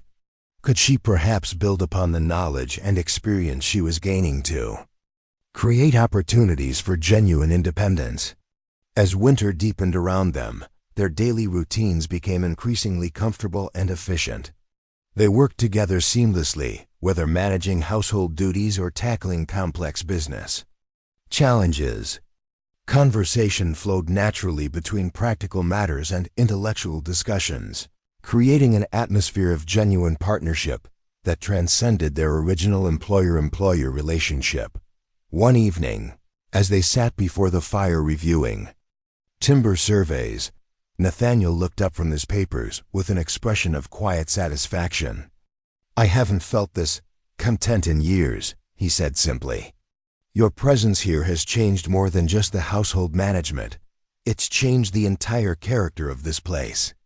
Lydia set down her own work, moved by the sincerity in his voice. You've given me something I thought I had lost forever, the opportunity to be useful, to contribute meaningfully to something important. I'm grateful for your trust and confidence. Their eyes met across the flickering firelight, and something passed between them that neither was quite ready to acknowledge explicitly. The contract that had brought Lydia to this mountain spoke of service and obligation, but what was developing between them transcended those formal arrangements. Outside, wind howled through the mountain passes, but inside the house, warmth and companionship created a refuge that felt increasingly like home. Whatever challenges lay ahead, they would face them together, no longer as master and servant, but as partners bound by mutual respect, shared purpose, and the beginning of something deeper that neither dared yet name. As Lydia prepared for bed that night, she reflected on how dramatically her circumstances had changed in just a few short weeks. She had arrived expecting exploitation and hardship, but had found instead respect, meaningful work, and the beginnings of genuine affection. Perhaps the next 7 years would prove to be not a prison sentence, but an unexpected journey toward something far more precious than the freedom she had lost. Spring came late to the high country, arriving in tentative whispers rather than bold declarations. The first signs appeared in mid-April, patches of bare ground emerging from retreating snowdrifts, the sound of water running beneath ice, and the return of birdsong that had been absent through the long winter months. For Lydia, who had spent nearly 6 months in mountain isolation, these subtle changes felt like resurrection. She stood on the front porch in the pale morning light, breathing air that carried the faintest hint of warming earth and growing things. The valley spread below her, still mantled in snow but showing dark streaks where streams had begun their spring rush toward lower elevations. After months of white silence, the landscape was awakening. Beautiful sight, isn't it? Nathaniel joined her on the porch, carrying 2 cups of steaming coffee. Every spring, I wonder if I'll survive another winter, and every spring I'm grateful I did. Lydia accepted the coffee gratefully, noting how naturally such small courtesies had developed between them. Over the winter months, their relationship had evolved into something she struggled to define, deeper than friendship, more complex than partnership, yet still bounded by the formal contract that governed her presence here. I never imagined winter could be so absolute, she said, watching a hawk circle high above the valley. In Denver, spring was just warmer weather and cleaner streets. Here, it feels like the world is being reborn. Mountain winters change people, Nathaniel agreed. They strip away everything non-essential and show you what really matters. Not everyone survives the revelation. There was something in his tone that suggested personal experience with such revelations, but as always, Nathaniel kept his deeper thoughts carefully guarded. Over the months, Lydia had learned to read his moods and respect his privacy, understanding that whatever had driven him to seek mountain solitude remained too painful for casual discussion. The sound of approaching horses interrupted their quiet contemplation. Through the trees, Lydia could see riders picking their way carefully up the mountain track, the first visitors since the snow had begun melting enough to make travel possible. "Expecting anyone?" she asked, though Nathaniel's expression suggested surprise rather than anticipation. "No," he replied, his tone growing wary. "And it's early in the season for business calls."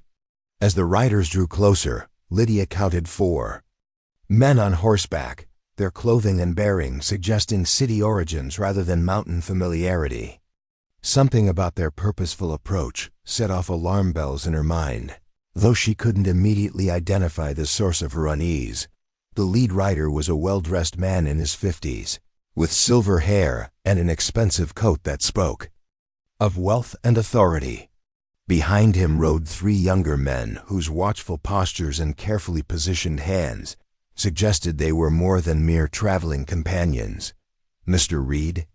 the leader called as they drew rein before the house. "I'm Charles Whitmore, attorney from Denver.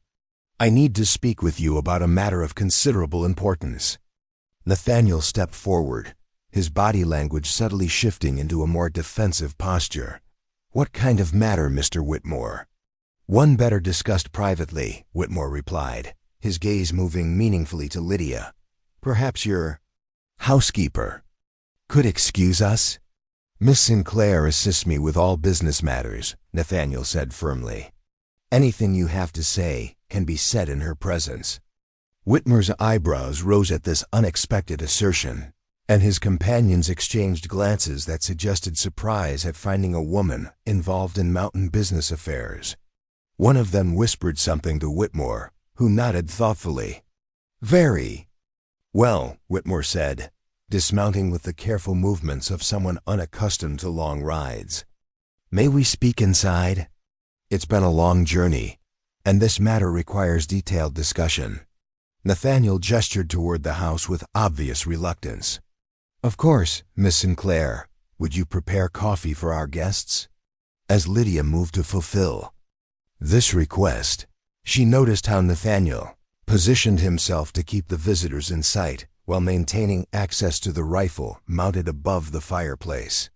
Whatever business these men brought, he clearly considered it potentially dangerous if the 4 visitors settled themselves in the main room, their urban clothing and soft appearances contrasting sharply with the rustic mountain environment.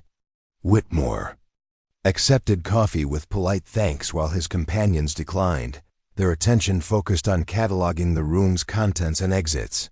"Now then," Whitmore began, withdrawing papers from an inner coat pocket. "I represent the estate of one Jonathan Blackwood of Philadelphia. Are you familiar with that name, Mr. Reed?" Nathaniel's face went completely still, all color draining from his features. "I know the name," he said carefully. "Then you'll understand why Mr. Blackwood's heirs have been searching for you," Whitmore continued. "It seems certain, unresolved. Matters regarding his death 3 years ago." The tension in the room ratcheted dramatically higher.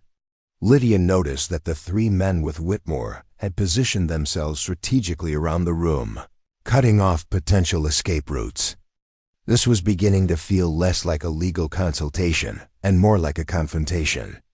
"Jonathan Blackwood died in a carriage accident," Nathaniel said, his voice carefully controlled. "The matter was investigated and closed by Philadelphia authorities." "Ah, but new evidence has come to light," Whitmore replied with a thin smile. "Evidence suggesting that Mr. Blackwood's death may not have been the accident it appeared to be. Evidence pointing to certain financial irregularities in which you were intimately involved." Lydia felt her heart sink as the implications became clear.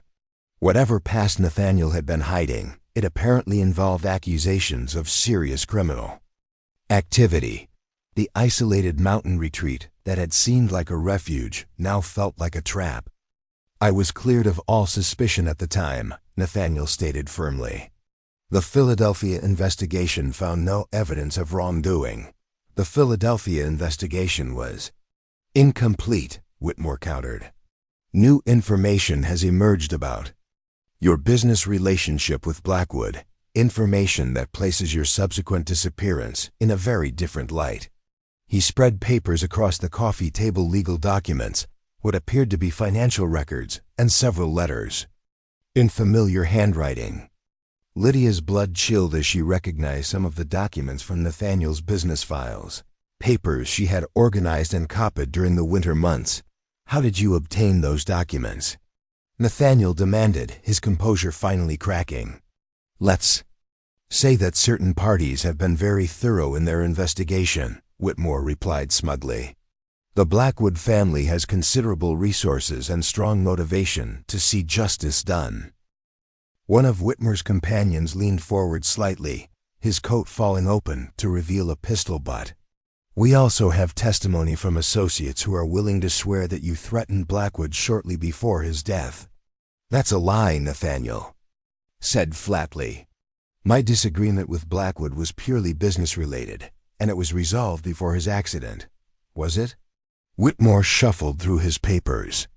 "According to our information, Blackwood discovered that you had been systematically embezzling from joint ventures, using your position as his business partner to siphon off profits for your own use. When he threatened to expose you, you arranged his death to protect yourself." The accusations hit Lydia like physical blows. Over the winter months, she had come to know Nathaniel as a man of unshakable integrity and principle. The idea that he could be capable of theft and murder seemed impossible to reconcile with everything she had observed about his character. "You have no proof of these allegations," Nathaniel said, though Lydia noticed sweat beading on his forehead despite the cool morning air. "Don't we?" Whitmore smiled coldly. "We have financial records showing money transferred to accounts under your control. We have witness testimony about threats you made. We have evidence that you fled Philadelphia immediately after Blackwood's death, assuming a false identity to avoid prosecution." Lydia's mind reeled as pieces fell into place. The isolation, the careful avoidance of discussing his past, the business success that seemed almost too perfect. Had she been living with a fugitive criminal all these months?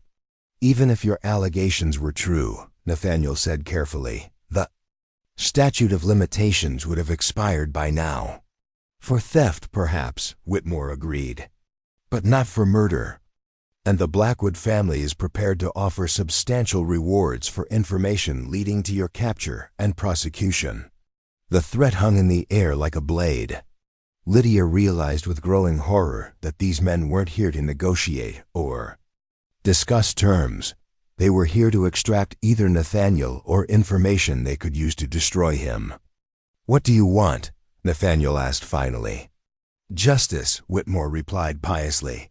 "But the Blackwood family is reasonable. They might be willing to accept compensation for their loss, a substantial settlement that would allow them to consider." The matter closed. "How substantial?" "Everything," Whitmore said simply.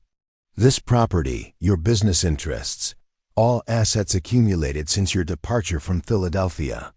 In exchange, the family would consider their grievance satisfied and refrain from pursuing criminal charges." The scope of the demand was breathtaking. They weren't seeking justice but complete financial destruction, leaving Nathaniel with nothing to show for 10 years of hard work and careful building. "And if I refuse?" Nathaniel asked, though his tone suggested he already knew the answer. "Then these gentlemen will escort you back to Philadelphia to face trial for murder," Whitmore replied, gesturing to his armed companions. "I understand that territorial justice can be unpredictable when dealing with fugitives from Eastern law." Lydia watched Nathaniel struggle with impossible choices, her heart aching for the man who had shown her such kindness and respect. Whether the allegations were true or false, his position was hopeless, isolated in the mountains with no legal resources and facing opponents with unlimited funds and apparent willingness to use violence. "I need time to consider your proposal," Nathaniel said finally. "Of course," Whitmore agreed magnanimously. "We'll be staying in Silverton for the next week, giving you the opportunity to arrange your affairs. But understand that our patience is limited, and the Blackwood family expects resolution of this matter." As the four men prepared to depart, Whitmore turned back with an afterthought. "Oh, and Mr. Reed, or should I say Mr. Harrison, I wouldn't recommend attempting to flee. These mountains have very few exits, and we have associates watching all of them." After the visitors departed, Nathaniel sank into a chair by the fire, his face buried in his hands.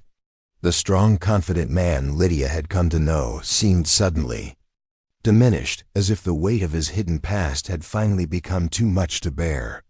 "Is it true?" Lydia asked quietly, settling into the chair across from him. "Any of what they said?" Nathaniel was silent for a long moment, before looking up with eyes full of pain and exhaustion. "Some of it," he admitted. "My real name is David Harrison. I was Jonathan Blackwood's business partner in Philadelphia. When he died, I left the city quickly. But the rest? The embezzlement, the threats, the murder? I never stole from Blackwood," Nathaniel said firmly. "And I certainly didn't kill him. But proving my innocence would require resources I don't have and allies who are probably dead or scattered." "Then why did you run?" Nathaniel rose and walked to the window, staring out at the mountain landscape that had been his refuge for so many years. "Because I was young and frightened and couldn't see any other choice. Blackwood's death was convenient for certain people who had reasons to want both of us discredited. Running seemed like the only way to avoid being framed for crimes I didn't commit." The explanation rang true to Lydia, consistent with everything she had learned about Nathaniel's character over the winter months. "What will you do now?" "I don't know," he admitted, his voice heavy with despair. "Fighting them means risking everything I've built here. Not fighting them means losing it anyway, plus facing trial for murder based on fabricated evidence." Lydia felt a surge of protective anger. "On his behalf, there has to be something we can do. Some way to prove your innocence or expose their lies." "We?" Nathaniel turned to look at her with surprise. "Lydia, this doesn't concern you. Your contract is with me, not with whatever legal troubles I might face." "My contract binds me to you for 7 years," Lydia replied firmly. "That includes facing difficulties together. I'm not abandoning you to deal with this alone." The loyalty in her declaration seemed to move Nathaniel deeply. "You don't understand what you're saying." If they carry through on their threats, association with me could make you an accessory to alleged crimes.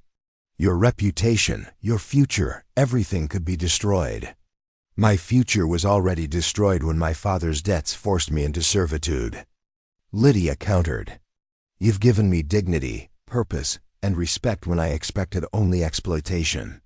I won't repay that kindness by abandoning you when you need support most. Nathaniel crossed the room and took her hands in his grip warm and desperate. Lydia, you mean more to me than you know.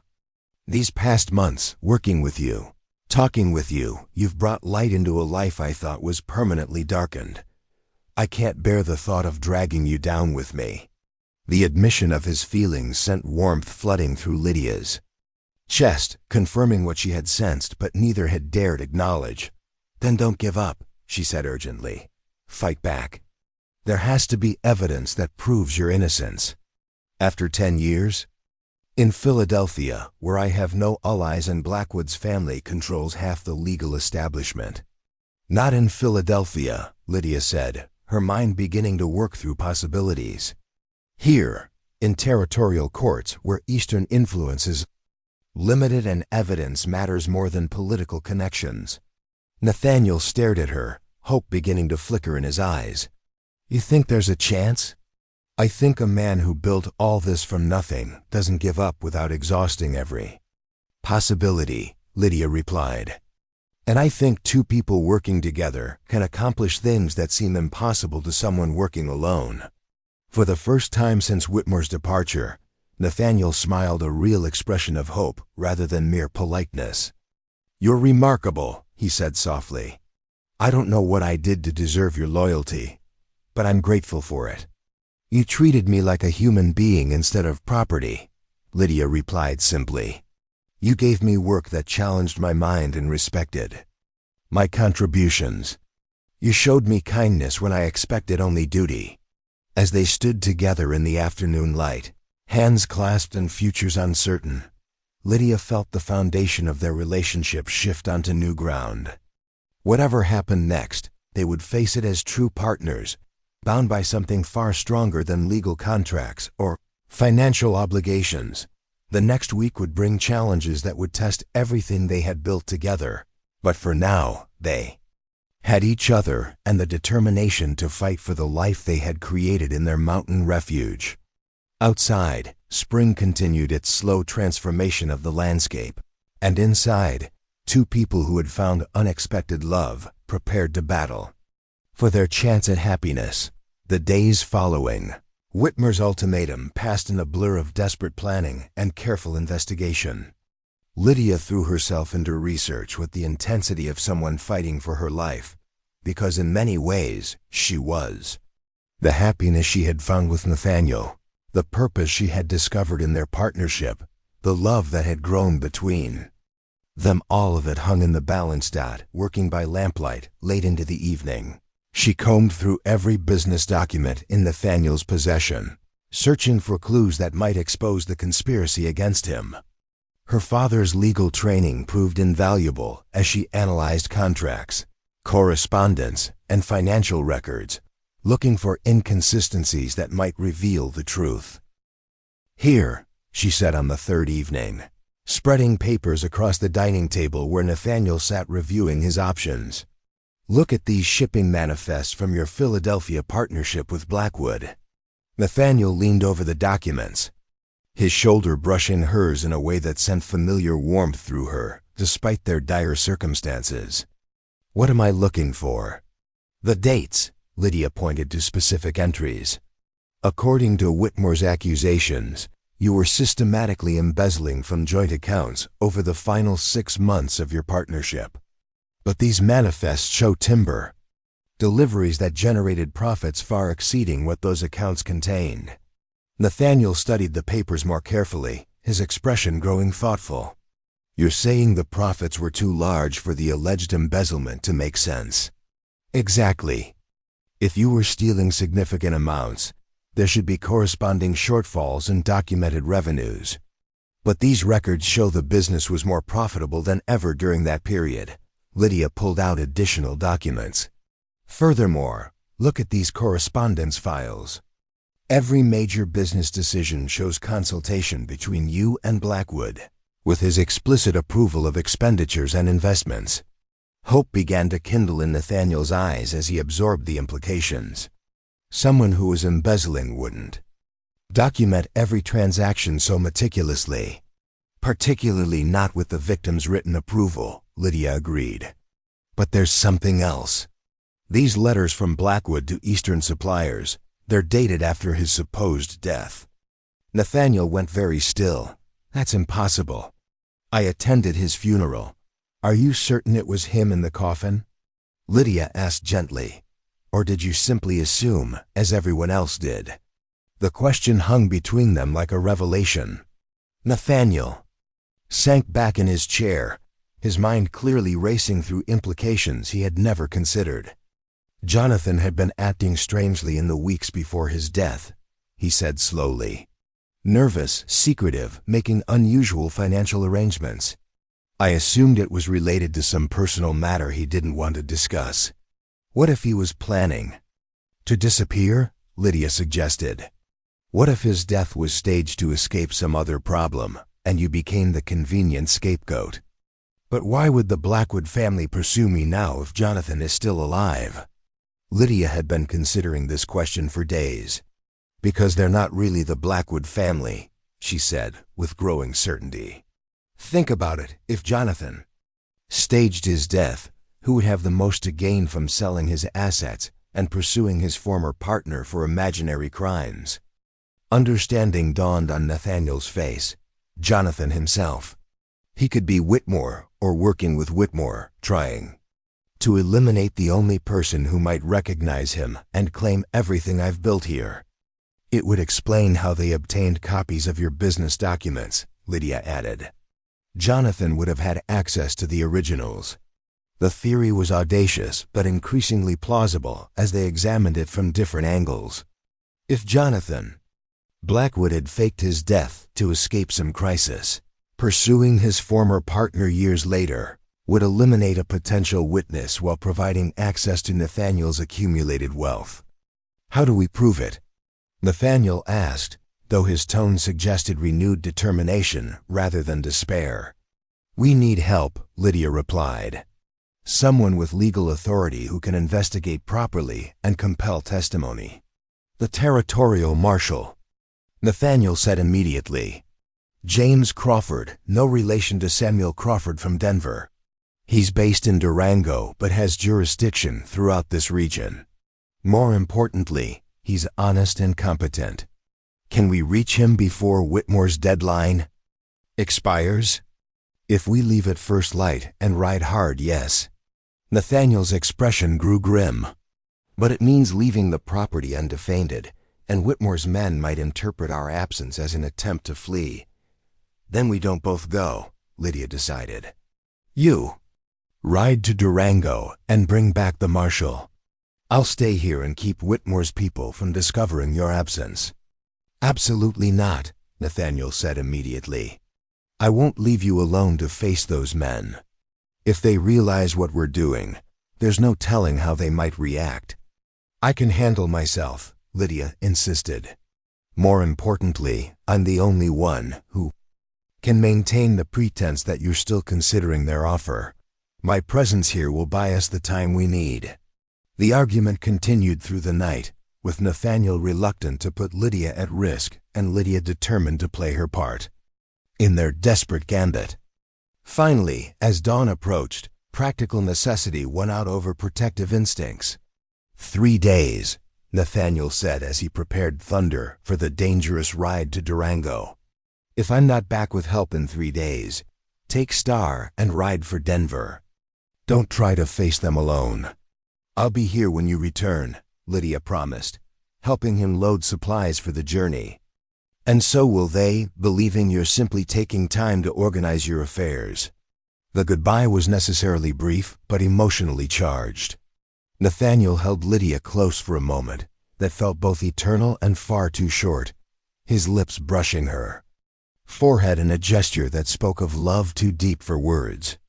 Be careful, he whispered against her hair. You mean everything to me. Come back to me, she replied, her hands clutching the front of his coat. Whatever happens, come back. Then he was gone, thunder's hoofbeats fading into the mountain morning. As Lydia watched from the porch until horse and rider disappeared around a distant bend. For the first time in months, she was truly alone in the mountain house, carrying the weight of their shared future on her shoulders. The first day passed without incident. Lydia maintained normal routines, tending the animals and working in the vendeo garden that was beginning to show signs of spring growth. She kept watch for visitors while preparing for the confrontation she knew must come. On the second day, 2 of Whitmore's men appeared, ostensibly to check on Nathaniel's progress in considering their offer. Lydia met them at the front door, projecting calm confidence despite her racing heart. Mr. Reed is reviewing his business records and consulting with his partners, she informed them. He asked not to be disturbed while making such important decisions. The men accepted this explanation, but insisted on waiting nearby, establishing a camp within sight of the house. Lydia realized with growing concern that they were effectively under siege, cut off from outside contact and watched constantly. That evening, she discovered one of them attempting to enter the barn, supposedly to check on his horse, but clearly searching for evidence of Nathaniel's presence. She confronted him with a rifle in her hands and determination in her voice. "This is private property," she said firmly. "Your business is with Mr. Reed, not with his livestock or outbuildings." The man backed away, hands raised in mock surrender, but his expression promised future trouble. "Just wanted to make sure my horse was comfortable, miss. No harm intended." "None taken," Lydia replied coolly. "But I'm sure you understand the need to respect property boundaries." After he departed, Lydia barricaded herself in the house, rifle within easy reach and every sense alert for sounds of approach. The isolation that had once felt like peaceful solitude now seemed ominous and threatening.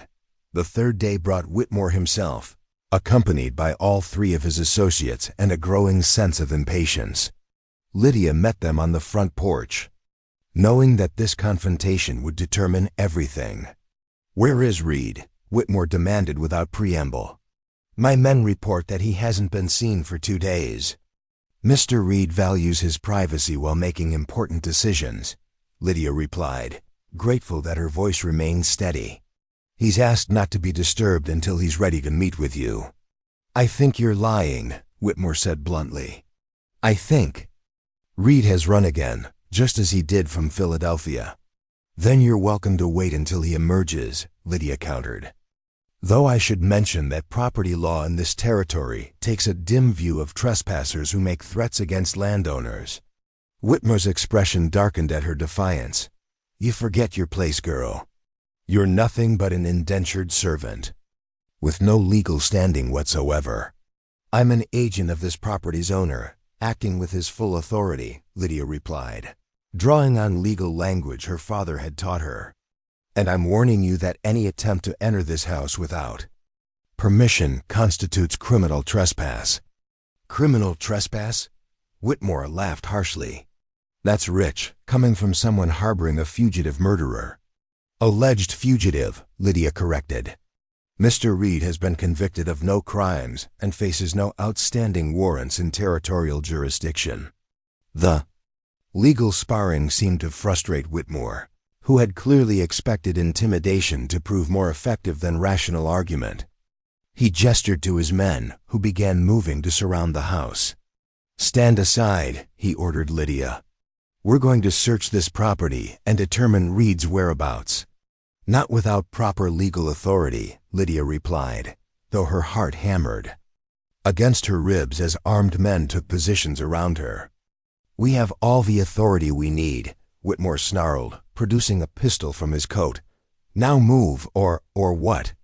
A new voice interrupted from the tree line. "You'll shoot an unarmed woman on her own property?" Relief flooded through Lydia as Nathaniel emerged from the forest, no longer alone but accompanied by a tall man wearing a marshal's badge. Behind them came 2 deputies, all armed and clearly prepared for trouble. "Marshal Crawford," Whitmore said, his confidence visibly shaking. "This is unexpected."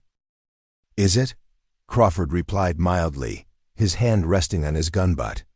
"When respectable citizens report armed men making threats against property owners, territorial law requires investigation." "This man is a fugitive from justice," Whitmore protested, pointing at Nathaniel. "We have legal documents." "I've seen your documents," Crawford interrupted. "Interesting reading. Particularly the parts that don't match official Philadelphia records." Lydia watched Whitmore's face go pale as the implications sank in. Crawford's investigation had clearly revealed discrepancies in the accusations against Nathaniel. "Furthermore," Crawford continued, "I've had some very enlightening conversations with authorities back east. It seems that one Jonathan Blackwood has been spotted in several cities over the past 2 years, very much alive despite his supposed death." The accusation hit Whitmore like a physical blow.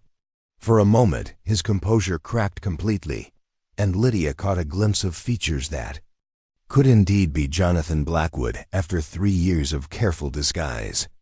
"That's impossible," Whitmore stammered. "Blackwood died in Philadelphia. I have death certificates." "Forged documents," Crawford said flatly. "Just like the evidence you've been using to extort Mr. Harrison. Or should I call you Mr. Blackwood?"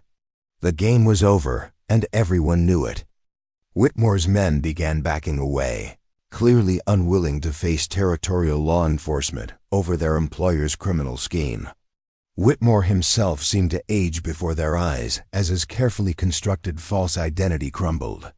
"You can't prove anything," he said desperately. "It's all speculation and coincidence. Can't I?" Crawford smiled grimly. "Miss Sinclair provided some very interesting analysis of financial records that prove embezzlement never occurred. Combined with witness testimony from Philadelphia about your faked death and subsequent activities, I'd say we have quite a strong case." Lydia felt a surge of pride having her investigative work acknowledged by territorial law enforcement. More importantly, she saw the relief and gratitude in Nathaniel's eyes as he realized their desperate gamble had succeeded. "Jonathan Blackwood," Crawford announced formally, "you're under arrest for fraud, extortion, conspiracy, and filing false legal documents. Your associates are also being detained pending investigation of their involvement in this scheme." As the marshal's deputies moved to secure the prisoners, Nathaniel crossed quickly to Lydia's side, pulling her into his arms with desperate relief. "You were magnificent," he whispered against her hair. "Brave and brilliant and absolutely magnificent." "We did it together," she replied, her voice muffled against his chest. "Everything we planned, everything we hoped for, it worked." Around them, the representatives of territorial justice efficiently dismantled the conspiracy that had threatened their happiness.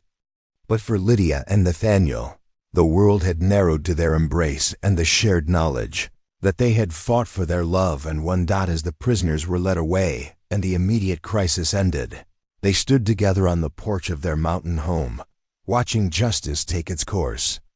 The future that had seemed lost just days earlier stretched before them again, bright with possibility and grounded in the unshakable foundation of their partnership. "What happens now?" Lydia asked as the marshal's party departed with their prisoners. "Now we build the life we want," Nathaniel replied, his arm tightening around her waist.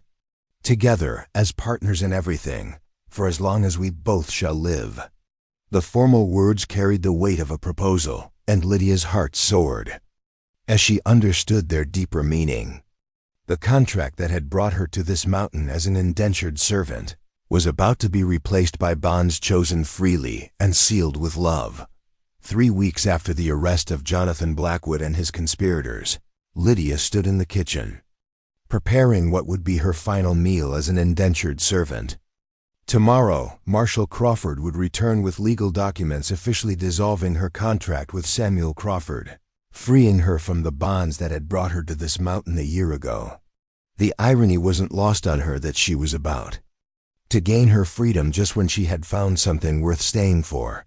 The morning sun streamed through the windows, illuminating dust motes that danced like tiny spirits, celebrating her approaching liberation. Outside, the mountain spring was in full bloom, wildflowers carpeting the meadows, streams running crystal clear with snowmelt, and the air itself seeming to pulse with new life and infinite possibility. Nathaniel entered the kitchen, carrying fresh eggs from the henhouse, his face bearing the same quiet contentment that had characterized their days since the crisis passed. The shadow of his false identity as a fugitive had been lifted, replaced by the restored dignity of David Harrison, successful businessman, respected member of the territorial community, and most importantly to Lydia, the man she loved beyond all reason. "The last of your contracted duties," he said with gentle humor, setting the eggs on the counter beside where she worked. "After tomorrow, every meal you prepare will be by choice rather than obligation. And will you still want me to prepare them?" Lydia asked, though her tone suggested she already knew the answer. Over the past weeks, their conversations had danced around the future they both wanted, but hadn't yet formally discussed. "That depends," Nathaniel replied, moving to stand behind her, his hands settling on her waist with familiar warmth. "On whether you'll accept a different kind of proposal than the one that brought you here." Lydia turned in his arms, her heart quickening despite having anticipated this moment for days. What kind of proposal? Instead of answering immediately, Nathaniel led her to the main room where a fire crackled cheerfully in the stone hearth. On the mantelpiece sat a small wooden box that hadn't been there the evening before, its polished surface catching the morning light. "Before I ask what I want to ask," Nathaniel said, his voice carrying the weight of absolute sincerity, "I need you to understand something. Your contract expires tomorrow, and with it, any obligation you have to remain here. You're free to go wherever you choose, to build whatever life you want. I won't use your feelings for me or your gratitude for shelter to influence a decision. That should be yours alone." The nobility of his offer touched Lydia deeply, though it also revealed his continued failure to understand the depth of her feelings. "You think I would stay only from gratitude or lack of alternatives? I think you're young and brilliant and deserving of every opportunity the world can offer," Nathaniel replied honestly. "I think you could have a remarkable life in any city. You choose, with suitors who could offer you advantages I can't provide." Lydia stepped closer, placing her hands flat against his chest where she could feel the rapid beating of his heart. "What if the life I want is here? What if the advantages I value most are the ones you've already given me: respect, partnership, intellectual challenge, and the chance to build something meaningful alongside someone I love?" The word hung between them, spoken aloud for the first time despite having lived in their shared glances and gentle touches for months. Nathaniel's eyes searched her face as if trying to convince himself that what he heard was real. "Love?" he repeated softly. "Complete, unconditional, forever love," Lydia confirmed, her voice growing stronger with each word. "The kind that chooses to stay not from duty or convenience, but from the absolute certainty that this is where I belong." Nathaniel's response was to gather her into his arms and kiss her with a passion that had been building through months of careful restraint. When they finally broke apart, both were breathless and laughing with the joy of feelings finally acknowledged without reservation. "In that case," Nathaniel said, reaching for the wooden box on the mantelpiece, "I have something to ask you." Inside the box lay a ring unlike anything Lydia had ever seen. The band was crafted from Colorado gold, its surface bearing an intricate pattern of pine branches that seemed to capture the essence of their mountain home. Set within the design was a stone that caught the firelight and threw it back in brilliant flashes, not a traditional diamond, but something rarer and more meaningful. "It's a Colorado topaz," Nathaniel explained, his voice tender with nervous hope, "found in these very mountains, cut and polished in Denver. I wanted something that belonged to this place, something as unique and beautiful as what we've built together. Lydia stared at the ring, overwhelmed by its beauty and the thought that had gone into its creation. "It's perfect," she whispered. "Lydia Sinclair," Nathaniel said, dropping to one knee in the traditional pose of proposal, "will you marry me? Not as mistress of this house or partner in my business, though you're both of those things, but as my wife and companion for all the years we're granted together." The formal proposal was everything Lydia had dreamed of during the lonely months before coming to the mountain, yet infinitely more meaningful because it came from genuine love rather than desperate necessity. "Yes," she said simply, extending her hand so he could slide the ring onto her finger. "With all my heart, yes." As Nathaniel rose and gathered her into another embrace, Lydia marveled at how perfectly the ring fit, as if it had been made specifically for her hand, which she realized with growing wonder it probably had been. "How long have you been planning this?" she asked, admiring the way the topaz caught the light. "Since Christmas," Nathaniel admitted. "I told myself I was being presumptuous, that I should wait until your contract expired and you were truly free to choose. But every day we worked together, every evening we spent talking by the fire, every small crisis we handled as a team, it all convinced me that what we have is worth fighting for." "You were planning to propose even before Blackwood's threats?" "Especially before Blackwood's threats. Facing the possibility of losing you made me realize that some risks are worth taking, even if the timing isn't perfect." They spent the morning planning their wedding, which they decided would take place in 1 month's time. The ceremony would be small but meaningful. Marshall Crawford had agreed to officiate, and they would invite Nathaniel's business partners, along with a few friends from Silverton. The wedding feast would be held in their own dining room, prepared together as they had prepared so many meals over the past year. "I want to write to my father," Lydia said as they discussed guest lists. "Despite everything, he should know about my happiness." "Of course," Nathaniel agreed immediately. "And I'd like to meet him someday, if circumstances permit." Whatever mistakes he made, he raised a remarkable daughter. The generosity of spirit that allowed Nathaniel to speak kindly of the man whose debts had brought Lydia to the mountain as an indentured servant was typical of his character. It also reminded Lydia how dramatically her life had changed in the span of 1 year. That afternoon brought an unexpected visitor in the form of Thomas Mackenzie, Nathaniel's business partner, who arrived with news that would reshape their immediate future. "The railroad extension is approved," he announced without preamble. "Full service to Durango by autumn, with branch lines to major mining operations planned for next year. Our timber business is about to become very profitable indeed." Nathaniel and Lydia exchanged glances that spoke of shared understanding. The financial success Mackenzie described would bring new opportunities but also new challenges, including increased attention from outside interests and the need to expand their operations significantly. "There's more," Mackenzie continued. "I've had inquiries from Eastern investors interested in purchasing large timber concessions. The offers are substantial enough to make us all wealthy beyond anything we originally imagined." "What kind of inquiries?" Nathaniel asked, his business instincts immediately alert. "Consortium out of Chicago, representing railroad interests and construction companies.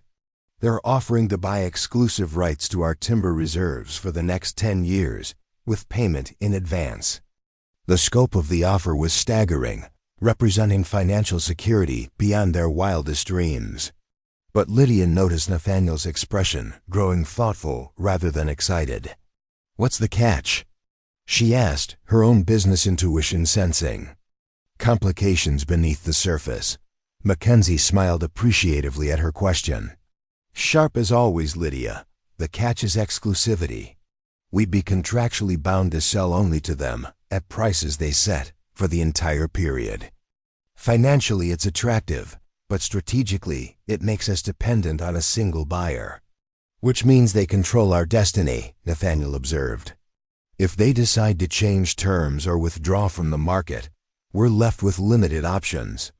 The three of them spent several hours analyzing the proposal from different angles, with Lydia's contributions proving as valuable as those of the two experienced businessmen. Her questions about contract terms and market alternatives helped identify potential problems that pure enthusiasm might have overlooked. "My recommendation," she said finally, "is to negotiate for shorter terms with built-in price adjustments based on market conditions. Maintain some independence while still benefiting from their guaranteed purchases." "Brilliant," Mackenzie said admiringly. "You two are going to be formidable partners in more ways than one." After Mackenzie departed, Lydia and Nathaniel walked through their property in the golden light of late afternoon, discussing not just business opportunities, but the kind of life they wanted to build together. The success that seemed increasingly certain would bring choices they had never imagined when Lydia first arrived as a desperate young woman bound by her father's debts. "We could sell everything and move to Denver," Nathaniel said as they paused at their favorite overlook. "Buy a mansion, enter society, live like royalty on the proceeds. Is that what you want?" Lydia asked, though she suspected she knew the answer. "No," he replied immediately. "This place has become part of who I am. The peace, the challenge, the sense of building something lasting. I can't imagine giving it up for city comforts." "Then we won't," Lydia said simply. "We'll expand the business carefully, enjoy the financial success it brings, but stay true to what drew us here in the first place, even if it means fewer social opportunities, less cultural stimulation, the isolation that initially seemed so daunting." Lydia turned to face him fully, her expression serious despite the love that shone in her eyes. "Nathaniel, I came here expecting to be treated as property. Instead, I found a man who values my mind, respects my contributions, and loves me for who I am rather than what I can provide. The isolation you worry about, it gave us the chance to truly know each other without social expectations or external pressures. This mountain, this house, this life we've built, it's not a compromise I'm accepting. It's the dream I never dared to have." That evening, they hosted an impromptu celebration dinner for the various pieces of good fortune that seemed to be aligning in their favor.